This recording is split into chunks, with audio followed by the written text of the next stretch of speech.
Bionic Gloves presents the Hands-On Golf Podcast, bringing anatomy and hand function to the forefront of glove design to improve comfort, fit, and performance.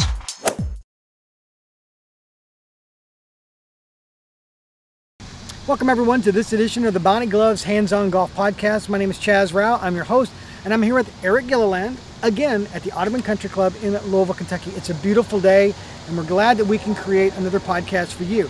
Let's get into this email, and this one comes in from Dave Clark. I wonder if that's Dave Clark 5. Could be. Could be. You'd be really old right now, so hopefully, maybe it is. So let's get right into the email. He says, hey guys, I found your videos tonight on YouTube and tips are great. Don't play golf at night. Not a good idea.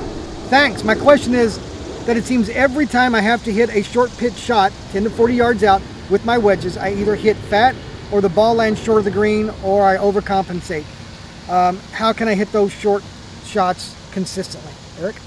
David, I can understand why that would be a dilemma for you, because anybody who can't hit those 10 to 40 yard shots well is going to have trouble scoring.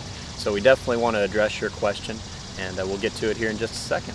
Well, David, of course, you know, just by participating, you get the official Bionic glove. It's really easy. If you'd like to participate, just do what David did here. Send in a story idea. Make sure you have your full mailing address, whether you're right or left-handed, and what size glove you do. You do all that, we'll be more than happy to send you a glove. We're paying postage and everything.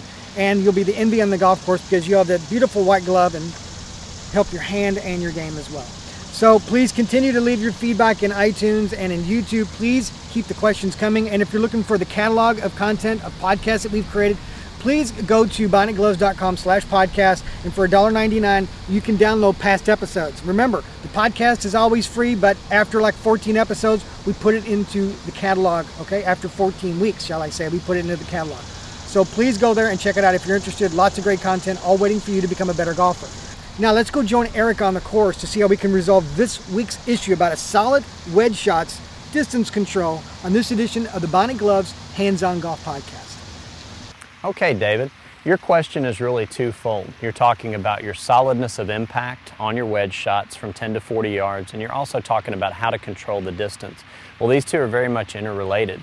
And the way I like to teach wedge play is controlling the length of backswing to determine the distance you're going to hit the ball, and then to make sure that no matter what wedge shot you're hitting, that you control your distance equally by following through, accelerating through every shot.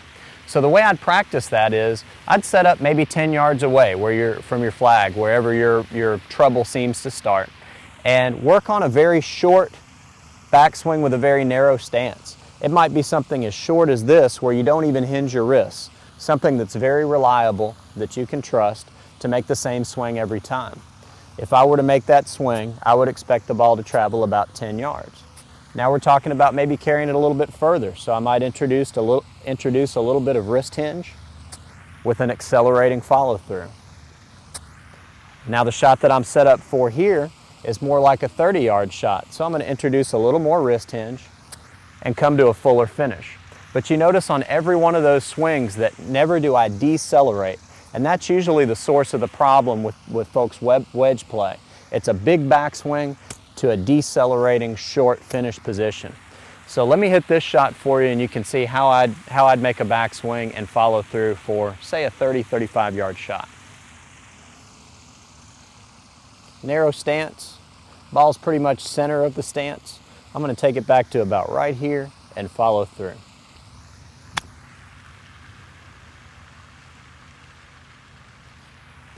So David, that's how you're going to manage your thin and fat shots and controlling the distance on your wedge play.